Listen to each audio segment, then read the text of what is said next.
ஸ்ரீமதே ராமானுஜாய நமः. யோ நித்யம் அச்சுதபதாம்புஜ யுக்மருக்ம வியாமோஹதஸ்ததிதராணி த்ரிணாய மேனே அஸ்மத்குரோர் பகவதோஸ்ய தயைக சிந்தோஹோ ராமானுஜஸ்ய சரணௌ சரணம் பிரபத்யே. உத்தமமான யதிராஜர், அற்புதமான நம்முடைய திருக்கோளூர் பெண் பிள்ளை. எவ்வளவு அழகான வாக்கியங்கள் அவள் சொல்றா பார்த்தா. ஒரு ஆச்சாரியனுக்கும் சிஷ்யனுக்கும் உள்ள சம்பந்தத்தை இவ்வளவு அழகா யாருமே சொல்ல முடியாது. சூளுறவு கொண்டேனோ திருக்கோட்டியூராரை போலே. ஒரு குரு எவ்வளவு அழகா ஒரு ஜீவனுடைய குணத்தை அழகா லோகத்துல பிரகடனப்படுத்துறாருன்னு பாருங்க. ராமானுஜருடைய பெருமை திருக்கோஷ்டியூர் நம்பி வாங்கின சத்தியத்தினாலே தான் லோகத்துல பிரகடனமாச்சு. பல சந்தர்ப்பங்கள்ல ஆச்சாரி புருஷர்கள் சத்குருமார்கள் தங்களை தாழ்த்திண்டு மகோன்னதமாக நம்முடைய பெருமையை லோகத்துல பறைசாற்றுகிறார்கள். திருக்கோஷ்டியூர் நம்பி ரொம்ப அற்புதமான ஒரு ஆச்சாரியன், கடுமையான ஆச்சாரியன் தான். ஆனாலும் இந்த கல்லுக்குள் ஈரம் போல ஒளிஞ்சென்றிருக்கிற காருண்யம், ராமானுஜ காருண்யம் ஊருக்கே தெரியும்படியான ஒரு நீர் வெள்ளம் போல ஒரு காருண்யம். ராமானுஜர் தன்னுடைய ஆச்சாரிய வைபவத்தை நினைச்சு அப்படியே உருகிறார். ராமானுஜர் கூட இருக்கிற சிஷ்யர்கள்லாம் பார்க்கிறா, இவள் ராமானுஜர் விஷயத்தையே ராமானுஜர் இடத்துல சொல்றாரே, எப்பேற்பட்ட பாக்கியம் இவளுக்கு அப்படின்னு. சுவாமி ராமானுஜரோ தான் தான் ராமானுஜர்னு காட்டிக்கவும் இல்லை. இது மகாத்மாக்களுடைய ஒரு குணம். இப்போ நாமெல்லாம் கொஞ்சம் ஏதான நம்மளை பற்றி விஷயம் சொன்னால் நான் தான் தற்பெருமை பீத்தி கொள்வோம். மகாத்மாக்கள் அவளை பற்றி எவ்வளவு விஷயங்கள் சொன்னாலும் கூட தேமேனு கேட்டுப்பாளை ஒழிய ஒரு இடத்துலையும் தான் தான் அது அப்படின்னு காட்டிக்கொள்ள மாட்டார்கள். அழகா பெண் பிள்ளை அடுத்த வாக்கியம் சொல்றாள், உயிராய பெற்றேனோ ஊமையை போலே. ரொம்ப அழகான வாக்கியம். இதுவும் சுவாமி ராமானுஜர் வாழ்க்கையோட சம்பந்தப்பட்ட ஒரு வாக்கியம். இந்த உயிர் இந்த உலகத்துல நமக்கெல்லாம் என்னத்துக்கு விலை சொல்லுங்கோ? நம்ம பணக்காரன்னா நிச்சயமா இல்லை. சரி அழகா இருக்கோமா? சத்தியமா இல்லை. சரி நிறைய படிச்சிருக்கோம்னா உங்களுக்கும் தெரியும் எனக்கும் தெரியும். உலகத்துல எல்லாத்தையும் கரைச்சு குடிச்சவர்கள்னு யாருமே கிடையாது. ஒன்னும் தெரியாதவனும் எவனும் இல்லை, எல்லாம் தெரிஞ்சவனும் எவனும் இல்லைன்னு வச்சனம் உண்டு. பகவான் தான் சர்வஜன், எல்லாம் அறிந்தவன். மற்ற எல்லாருக்கும் எல்லாம் ஒன்றும் தெரியாது. அப்போ உலகத்துல நமக்குன்னு ஒரு மரியாதை இருக்கு. எதனால சொல்லுங்க? உடம்புல உயிர் இருக்கிறதுனால. இப்ப நான் பேசிட்டு இருக்கிறதுனால எனக்கு மரியாதை, கேட்டு இருக்கிறதுனால உங்களுக்கு மரியாதை. இப்ப ரெண்டு பேருக்கும் உயிர் இல்லை வச்சுக்கோங்களேன், அப்ப என்ன நமக்கு பெயர்? பிணம். நமக்கு உண்மையான பெயர் கூட கிடையாது. அப்ப இந்த உயிரினுடைய பிரயோஜனம் என்ன? இந்த உடல்ல உயிரா வாழக்கூடியவர்கள் தான் நாம். நாம யாரும் உடல் கிடையாது. உள்ளுக்குள்ள இருக்க உயிர் தான் ஆத்மா. அந்த ஆத்மா தான் நாம. அந்த ஆத்மாவுக்கு நல்ல கதி கிடைக்கணும் இல்லையா? எது நல்ல கதி? நிறைய பணம் சம்பாதிச்சா ஆத்மாவுக்கு நல்ல கதியா? அப்படி இருந்தா குலசேகர ஆழ்வாரியே எப்படி சொல்லணும்?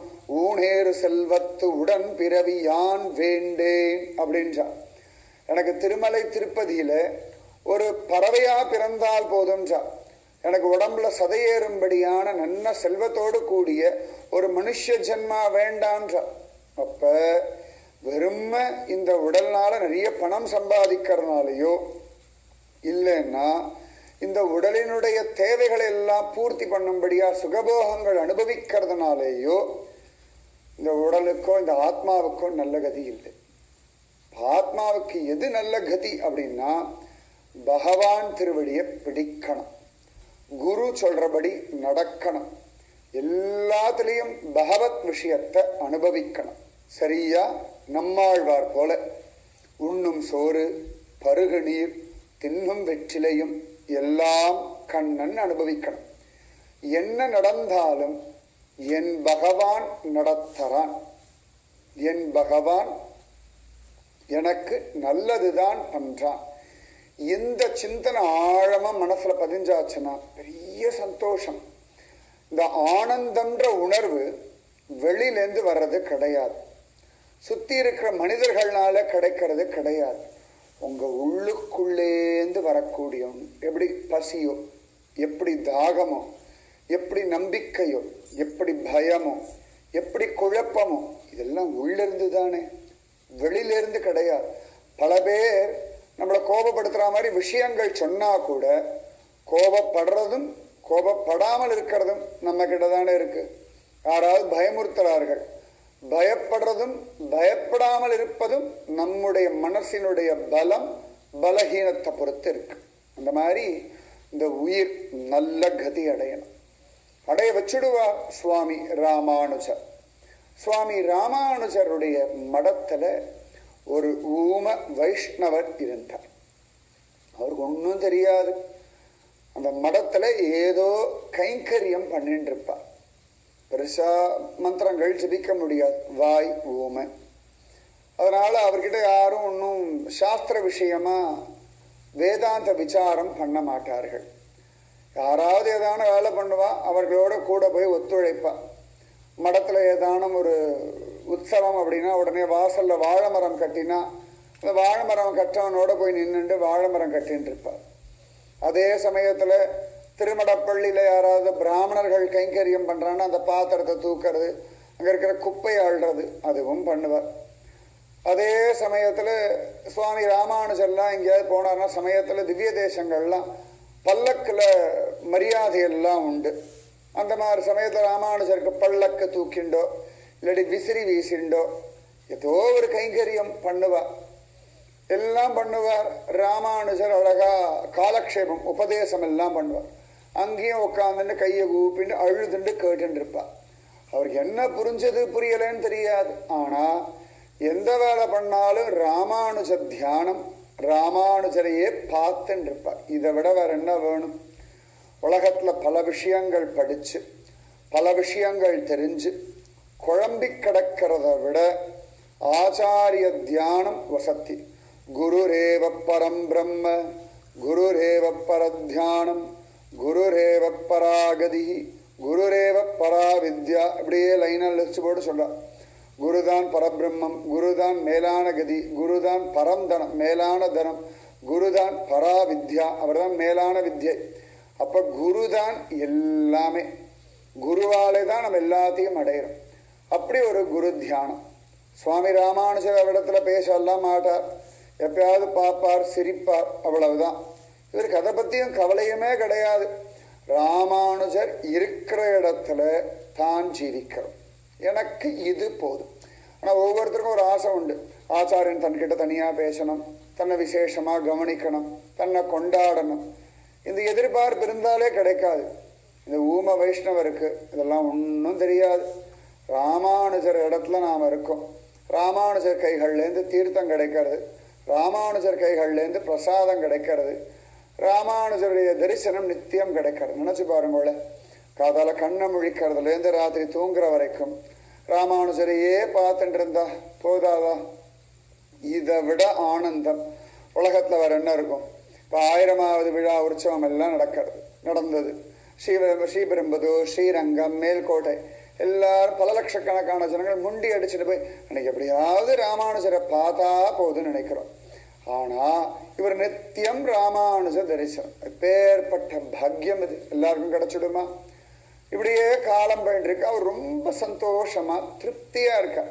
குருவோட இருக்கிற அந்த நிமிஷங்கள், அந்த நாட்கள் உலகத்துல பல கோடி ரூபாய் இருந்தாலும் கிடைக்காது. ஒரு நாள் ராமானுஜருடைய மடத்துல யாரும் இல்லை. சுவாமி ராமானுஜர், கோரத்தாழ்வான், இந்த ஊம வைஷ்ணவ், இவா 3 பேர் தான் இருக்க. மற்றவாள்லாம் ஒவ்வொரு காரியமா ஈடுபட்டு இருந்தா. அப்ப சுவாமி ராமானுஜர் இப்படி வெளியில வந்தார், தன் அறையை விட்டு வெளியில வந்தார். இப்படி பார்த்தா தூரத்துல இந்த ஊம வைஷ்ணவர் உட்கார்ந்துட்டு இருந்தா. உடையவர் ராமானுஜர் வரதை பார்த்து எழுந்து கை கூப்பிட்டு இப்படியே நின்னார். உடனே ராமானுஜரை பார்த்து இங்க வா அப்படின்னு கூப்பிட்டார். கூப்பிட்ட உடனே அவருக்கு கண்கள்ல கண்ணீர். அச்சோ, ஆச்சாரியன் என்ன கூப்பிடுறாரு? திரும்பி திரும்பி எல்லாம் பார்த்தா வேற யாரையோ கூப்பிடுறாரு, இவரை தவிர யாரும் இல்லை. ஆஹா, என்ன கூப்பிடுறாரு? ராமானுஜர் கண்கள் என்ன பார்த்து கொடுத்தே, அந்த கைகள் என்ன கூப்பிடுறது அப்படின்னு குடு குடு குடு குடுன்னு ஓடி வந்தா. இந்த அம்மா கிட்ட பால் குடிக்க ஓடும் தெரியுமா, 4 கால் பாய்ச்சல்ல கண்ணு குட்டி, அந்த மாதிரி துள்ளி குதிச்சு ஓடி வர. ஏன்னா ஆச்சாரியன் என்ன கூப்பிடுறாரே, இந்த சரீரத்தை மதிச்சு இந்த ஜீவனுக்கு ஒரு நல்லது பண்ணணும்னு ஆசையோட கூப்பிடுறாரு. ஒரு அம்மா கூப்பிட்டா எவ்வளவு அழகா குழந்தை ஆசையோட ஓடி வரும். அது மாதிரி பரம சந்தோஷமா ஓடி வர கூரத்தாழ்வான் பார்த்துன்னு இருக்கா. ராமானுஜர் அழகா வந்தவர் இந்த ஊம வைஷ்ணவர் கையை பிடிச்சார். அவருக்கு உடம்பெல்லாம் சிலிர்த்து போச்சு. ராமானுஜருடைய ஸ்பர்ஷம். சில இடங்கள்ல கூப்பிட்டார், அவ்வளவுதான் சொல்றா. என்னை பொறுத்த வரைக்கும் பிடிச்சிருக்கலாம். ஏன்னா இவருக்கு வேற ஒன்றும் கிருபை கிடையாது. ராமானுஜர் பார்த்தார், என்னைக்கடா அவருக்கு என்ன கிருபை பண்ணலான்னு பார்த்தார். இன்னைக்கு சான்ஸ் கிடைச்செடுத்து அழகா கையை பிடிச்சு இழுத்துட்டு அழைச்சிட்டு போறா. அழைச்சிட்டு போய் தன்னுடைய அறைக்குள்ள நுழைஞ்சு கதவை தாழ்பால் போட்டுக்கிறார். கோரத்தாழ்வாருக்கு அப்படியே கிடுகிடுன்னு நடுங்கிறது. அடடா, இன்னைக்கு இந்த ஊம வைஷ்ணவருக்கு ராமானுஜர் ஏதோ மிகப்பெரிய அனுகிரகம் பண்ண போறா. இந்த அனுகிரகம் நமக்கு கிடைக்கல, இது என்ன அனுகிரகம்னு தெரிஞ்சுக்கணும்னு அவருக்கு ஒரு ஆசை. அதனால நேர ராமானுஜர் இருக்கிற அறையுடைய வாசல்ல போய் நின்னுட்டார். அங்க நின்று சாவித்வாரத்து வழியா அப்படியே எட்டி பார்க்கறா. அப்படி பார்க்க கூடாது, இது இங்கீதம் இல்லை, இது ஒரு அவசாரம். ஆனாலும் கோரத்தாழ்வானுக்கு ஒரு ஆசையா, ராமானுஜருடைய காருண்யம் எந்த மாதிரி இருக்கும்னு தெரிஞ்சுக்கணும்னு ஆசை. அவ்வளவு அழகா. அப்ப ராமானுஜர் தன்னுடைய சிம்ஹாசனத்தை அப்படி ஜம்முன்னு உக்காந்துட்டார். கைகளில் திரிதண்டம்லாம் வச்சுண்டு அமக்களமா அப்படி உக்காந்துட்டார். உக்காந்துட்டு அப்படி திருவடி அப்படி வச்சா. ஊம வைஷ்ணவரை ராமானுஜர் பார்த்தார். இந்த ஊம வைஷ்ணவர் அப்படியே கையை கூப்பிண்டு உருகிறா.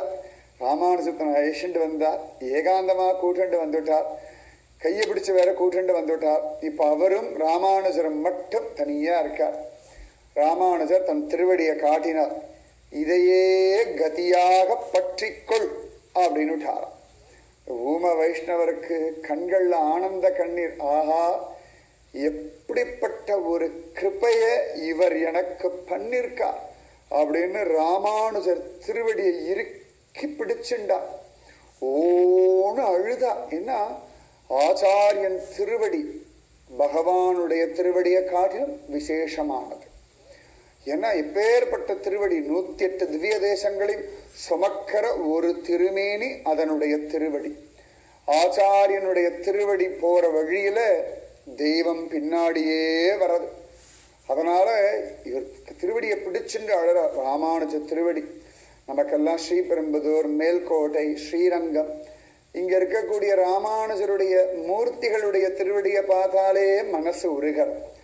ஸ்ரீரங்கத்துல ராமானுஜருடைய பத்மாசனம் போட்டு இருப்பாரா, அழகா அந்த திருவடியுடைய பாதம் லேசா இங்க தெரியும். அதை பார்த்தாலே மனசு உருகும். இந்த திருவடியை பிடிக்கணும்னா எப்பேற்பட்ட பாக்கியம். இறுக்கி பிடிச்சுண்டா. கண்ணாலே அப்படியே அழுது அழுது அழுது கண்ணீர் அபிஷேகம் பண்ணா.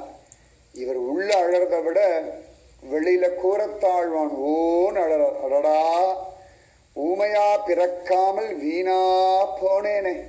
வாய் பேச வர்றதுனாலதான் பிரபந்தம் வாசின்றார், அனுஷ்டானம் பண்ணுன்றார், வேதம் தெரிஞ்சுக்கோன்றார், புருஷ சுத்தம் சொல்லுன்றார், மந்திர புஷ்பம் சொல்லுன்றார். ஊமையா இருந்தா ஒண்ணுமே கிடையாது. சில சந்தர்ப்பங்கள்ல சில குறைகள் நமக்கு பெரிய லாபத்தை சம்பாதிச்சு கொடுக்கும். நன்னா ஞாபகிச்சுக்கோங்க. நான் படிக்கலையேன்னு உங்களுக்கு குறை இருக்கா, கவலைப்படாதீங்க. ஆண்டாள் சொல்றா, அறிவொன்றுமில்லாத ஆய்குலத்து உண்டன்னை பிறவி பெருந்தனை புண்ணியம் யாமுடையோம். கோபிகைகளுக்கு அறிவே கிடையாது. அதனாலதானே கண்ணன் கிடைச்சான். அதனால எனக்கு வயசா பணம் இல்லையே, கவலையே படாதீங்கோ. பணம் இருக்கிற பல பேருக்கு கிடைக்காத கண்ணன் குச்சேலர் சுதாமாவுக்கு ரொம்ப சுலபமா கிடைச்சா அவர் கொடுத்த அவள் வாங்கிட்டார். அதனால எங்கிட்ட படிப்பில்லை, அழகில்லை, நல்ல குளம் இல்லை, இல்லாட்டி வயசு இல்லை, ஒண்ணுமே கவலைப்படாதீங்க. எல்லாம் நன்மைக்கு. நிச்சயமா அது பகவானுடைய அனுகிரகத்தை தான் உங்களுக்கு கொடுக்கும். கோரத்தாழ்வனை பார்த்து உருகிறார். ராமானுஜர் திருப்தியா அவர் தலையில கையை வச்சு ஆசீர்வாதம் பண்ணார். ஊம வைஷ்ணவருக்கோ பரமானந்தம் சொல்லி மாளல. ராமானுஜர் ஆசிரமம் பண்ணிட்டு சரி போய் வேலையை பாருன்னுட்டார். ஊம வைஷ்ணவர் வரார். கதவை திறந்துண்டு அவருக்கு அப்படியே உடம்பெல்லாம் குப்புன்னு வேர்த்து போயிருக்கு. என்ன சொல்றதுன்னு தெரியல. சொல்றதுக்கு வார்த்தையும் இல்லை, வாயும் இல்லை. கோரத்தாழ்வான பார்த்தா அப்படின்னு சார் பாவம். அவருடைய அந்த ஊம பாஷையில தன் நெஞ்ச காற்றார், ராமானுஜரை காற்றார். கையை கூப்புறார், திருவடியை காட்டினார், நான் பிடிச்சுட்டேன், உருகிறார். கூரத்தாழ்வான் அப்படியே மேனி சிலிர்க்கிறார். அப்பா நீ பரம பாக்யவானடாப்பா, இது போல ராமானுஜ காருண்யம் இந்த மடத்துல யாருக்குமே கிடைச்சதில்லை. நாங்கெல்லாம் மடப்பசங்களா இருக்கோம், நீ மட்டும்தான் மடத்துல இருக்கிற ராமானுஜ பையன்னுட்டாராம். இதானே ஆசீர்வாதம். இறுக்கி ஆலிங்கனம் பண்ணிண்டார் கூரத்தாழ்வான். அந்த ஊமை அப்படியே ஆனந்த திளைச்ச. இதுக்கு மேல அந்த ஊமைக்கு உலகத்துல ஜெயிக்கிறதுக்கு வேற என்ன வேணும்? சாஸ்திரம் தெரியணுமோ, சம்பிரதாயம் புரியணுமோ, அனுஷ்டானம் தான் வேணுமோ, ஆச்சாரம் தான் தெரிஞ்சுக்கணுமோ? ஒன்றும் வேண்டாம். ராமானுஜ திருவடி நாமெல்லாம் ஜபிக்கிறோம். உய்ய ஒரே வழி உடையவர் திருவடின்னு. ஜபிக்கிறது வேற, பிடிக்கிறது வேற. நாம இன்னும் ஜபிச்சுட்டு தானே இருக்கோம். பிடிச்சிருக்கா? பிடிக்கலன்னா இன்னைக்கு பிடிச்சிடுங்கோ. உய்ய ஒரே வழி உடையவர் திருவடி இறுக்கி பிடிச்சுக்கோங்க. அந்த ஊமைய மாதிரி பிடிச்சுட்டாச்சுன்னா வாழ்க்கையில ஒரு கவலை கிடையாது. இந்த பெண்கள் அதான் சொல்றா, உயிராய பெற்றேனோ ஊமையை போல.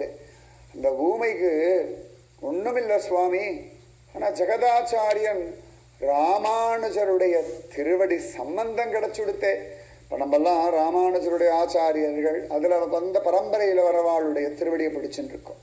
இந்த ஊம வைஷ்ணவர் நேரடியா ராமானுஜர் திருவடியை பிடிச்சிருக்கார். அதனால அவரை மாதிரி இந்த ஆத்மாவுக்கு ஒரு செக்யூரிட்டி யாருக்கு சுவாமியே கிடைக்கும்? அவர் கிடைச்சுடுத்தே. அவர் ஊமையா இருந்தாலும் ராமானுஜர் மடத்திலேயே இருந்துருந்தா கிருப்பா கிடைச்சது. அடியாள் அந்த மாதிரி இல்லையே. அடியாள் மொசல் புழுக்க வரப்புல கடந்தா என்ன, வயல்ல கடந்தா என்ன சுவாமி, நீங்க என்னடான்னா என்ன பார்த்து சொல்றேன், இதுக்கடி பொண்ணே ஊரை விட்டு போறாய்ன்னு கேட்குற. நான் என்ன ராமானுஜர் மடத்துல இருந்த அந்த ஊம வைஷ்ணவரா? இல்லையே சுவாமி. இதை கேட்டு ராமானுஜர் மேனி சிலிர்க்கிறார். முகத்துல அழகான ஒரு குறுநகை. அடி பொண்ணே, நீ அந்த ஊம மாதிரியே இங்க இர. ஏன் பேசணும், ஏன் புலம்பணும், ஏன் அழணும், ஏன் ஊரை விட்டு போகணும்? பகவான் வச்ச இடத்துல அப்படியே இர. அவன்தான் வைத்தமா நிதியாச்சே, அவன்தான் உன்னை தன் ஊர்லயே வைத்திருக்கானே. ஊம மாதிரி. உண்மைதான். என்ன வேணா நடக்கட்டும், எப்படி வேணா நடக்கட்டும். ஏன் புலம்பர்கள்? இனிமேல் நீங்க ஊமைன்னு நினைச்சுக்கோங்க. என்ன கஷ்டம் வந்தாலும், என்ன பிரச்சனை வந்தாலும், என்ன வியாதி வந்தாலும், யார் எவ்வளவு தொந்தரவு பண்ணாலும் மூச்சு காட்டப்படாது. ஊமையாகவே இருக்கும். ஊமையா இருந்து என்ன பண்ணணும்? ராமானுஜர் திருவடியை இறுக்கி பிடிச்சுக்கணும். நான் ஊமையாவே இருக்கேன் பிரபு, என்னத்துக்கு பேசணும் சொல்லுங்க? வாய் இருக்கிறது பேசுறதுக்கு தான், நானும் ஒத்துக்கிறேன். ஆனா பேசுறது நல்ல விஷயமா பேசணும். அடுத்த வாழை பத்தி குத்தம் சொல்றதை விட ஊமையா இருக்கிறது நல்லது. அடுத்த வாழை பத்தி கோல் மூற்றதை விட ஊமையா இருக்கிறது நல்லது. அடுத்த வாழை பார்த்து கோபத்திலையும் பொறாமையிலையும் பேசுறதை விட ஊமையா இருக்கிறது ரொம்ப உத்தமம். இனி நீங்க ஊமையாத்தான் இருக்கணும். பேசினா பகவத் விஷயம் பேசுங்கோ, நாமஜபம் விஷயம் பேசுங்கோ, ராமானுஜ நூற்றந்தாதி பேசுங்கோ, பக்தாளை பத்தி பேசுங்கோ, திவ்ய பிரபந்தம் பேசுங்கோ, விஷ்ணு சகஸ்ரநாமம் பேசுங்கோ, பகவத்கீதை பேசுங்கோ. மற்ற வாழ் பேச்ச குறைங்கோ. மற்றவாளை பத்தி ஒரு குறை இனிமேல் சொல்லப்படாது. இனிமேல் மற்றவர்களை பத்தி பேசும்பொழுது நீங்க ஊமை. புரிஞ்சுதா? இருந்து பாருங்க, அப்ப தெரியும். என்ன தெரியுமா? ஒரு நாள் நிச்சயமா ராமானுஜ திருவடி உங்க தலைமையில வந்து நிக்கிறத நீங்க பார்ப்பேன், உணர முடியும். ஊமை பேசாம இருந்ததுக்கு என்னடா கிடைச்சதுன்னா, ராமானுஜ சரணார விந்தம் அவர் தலைமையில கிடைச்சது. என் சென்னி திடரில் தன் பாத இலச்சினை வைத்தான், பண்டன்று பட்டினம் காப்பே. பெரியாழ்வார் சொல்றார், பீதகவாடை பிரானார் பிரமகுருவாகி வந்து போதில் கமலவன் நெஞ்சம் புகுந்து என் சென்னித்திடரில் தன் பாத இலச்சினை வைத்தார், பண்டன்று பட்டினம் காப்பே. அகிலாண்ட கோடி பிரம்மாண்ட நாயகன் ஜகத்குருவா வந்து என்னுடைய தலைமையில தன்னுடைய திருவடிகளை வச்சுட்டான். இனி இந்த சரீரம், இந்த மனசு, இந்த இந்திரியங்கள், இந்த ஆத்மா, இந்த வாழ்க்கை, இது எல்லாம் அவன் இஷ்டம். இந்த உடல் பொருள் எல்லாம் அவனுடைய இஷ்டம் அப்படின்னு பெரியாழ்வார் சொல்றார். அந்த மாதிரி இந்த ஊமைக்கு பெரிய பாக்கியம் என்னடானா, ராமானுஜ திருவடி சம்பந்தம். ராமானுஜர் திருவடியை பிடிக்கிற ஒரு பாக்கியம். இறுக்கி பிடிச்சுக்கோங்க. ராமானுஜர் திருவடியை இறுக்கி பிடிச்சுண்டு நீங்க பாட்டுக்கு வாழுங்க. யார்கிட்டையும் எதையும் பேச வேண்டாம், எதையும் சொல்ல வேண்டாம். ஒரு புலம்பல் இனி இல்லை. இனி புலம்பினா ராமானுஜர் நாமம், பகவன் நாம ஜபம். இதுக்கு மேல வேற ஒன்றும் பேச வேண்டாம். இந்த ஊமை யார் தெரியுமா? ஸ்வயம் அர்ஜுனன்னு பெரியவா சொல்றா. ஏன்னா பகவான் பகவத்கீதையில தத்வித்தி பிரணிபாதேன பரிப்பிரஸ்னேன சேவையா உபதேக்ஷந்தி தே ஞானம் ஞானினக தத்துவதர்ஷினகன்றான். பணிந்தும் பணிவிடை செய்தும் கேட்கிற முறைப்படி கேட்டால் தத்துவத்தை அறிந்த ஞானிகள் உனக்கு உபதேசம் செய்வார்கள். அன்னியிலேருந்து அர்ஜுனன் காத்துன்னு இருக்கானா, ஒரு நல்ல ஆச்சாரியனை பிடிக்கணும், அவர் திருவடிகளில் விழணும், அவர் வழி காட்டணும்னு தேடி தேடி பார்த்தானா. ராமானுஜர் வந்தவுடனே இவரை விட நல்ல ஆச்சாரியர் இனி கிடைக்க மாட்டார்னு ராமானுஜர் திருவடிகளில் போய் சரணாகதி பண்ணிட்டான். அதனாலதான் ஊமையாக வந்தான், யாரிடத்துலையும் ஒன்றும் பேசலை. ராமானுஜர் மடத்திலேயே கதியா கடந்தான். அதுக்கு என்னடா கிருப்பைன்னா ராமானுஜ அனுகிரகம் பூரணமா கிடைச்சிடுது. கிடைக்கும். நீங்க மற்றவாளிடத்துல இனி புலம்பாதீங்க, மற்றவர்களை பத்தி குறை இனி சொல்லாதீங்க. ராமானுஜர் தியானத்தை மட்டும் பண்ணுங்க. ராமானுஜர் திருவடி. இப்போ நம்மாழ்வார் சன்னதிக்கு போனோம் வச்சுக்கோங்களேன், சடாரி கொண்டுரும். அதுக்கு பேர் சடாரி இல்லை, ராமானுஜம்னு பேர். அதாவது பெருமாள் சன்னதியிலேருந்து வந்தா சடாரின்னு பேர், சடகோபன்னு பெயர். இந்த தலையிலெல்லாம் பார்த்தோம்னா சின்ன குழந்தை, நம்ம உச்சி மண்டன்னு சொல்கிறோம் இல்லையா, இந்த உச்சந்தலையில் சின்ன குழந்தைகள்லாம் லேசாக ஒரு பள்ளமாக இருக்கும், லேசாக அப்படி துடிக்கும். அது வழியாக தான் நம்முடைய கபால மோட்சம் எல்லாம் அடைவார்கள். நீ இந்த சடன்ற வாயினால மாட்டின்றிருக்காய், அதை விட்டுடு. இந்த தலையை கொண்டு எம்பெருமான் திருவடியை சமர்ப்பின்றதுக்காக நம்ம தலையில் சடாரி சாதிக்கிறோம். பெருமாள் சன்னதியிலேருந்து வந்தா சடாரின்னு பெயர். அதே நம்மாழ்வார் சன்னதியிலேருந்து வந்தா ராமானுஜம்னு பெயர். அந்த ராமானுஜர் திருவடியை உங்க தலையில வச்சுக்கோங்க. இப்ப ராமானுஜர் திருவடி யாரு தெரியுமா? தெரியலன்னா யோசனை பண்ணுங்க, நான் அப்புறமா சொல்றேன், சரியா? பெருமாளுடைய திருவடி சடகோபனாகிய நம்மாழ்வார், நம்மாழ்வாருடைய திருவடி ராமானுஜர், ராமானுஜருடைய திருவடி யாராக இருக்கும்? யோசனை பண்ணிட்டே இருக்கும். அவ்வளவு ஆச்சரியமான திருவடி. அந்த மாதிரி உயிராய பெற்றேனோ ஊமையை போலே. இனிமேல் ஊமையை பார்த்தா பெண் பிள்ளை, ராமானுஜர், அர்ஜுனன் இவர்கள் நினைச்சுப்பாளா? இந்த வாக்கியம் மறக்காது இல்லையா? எத்தனை வாக்கியமா இருக்கு? நீங்க தான் ஞாபகம் வச்சுக்கணும். எனக்கு ஞாபகம் இருக்கு. உயிராய பெற்றேனோ ஊமையை போலே. ராமானுஜ திருவடி நாளைக்கு.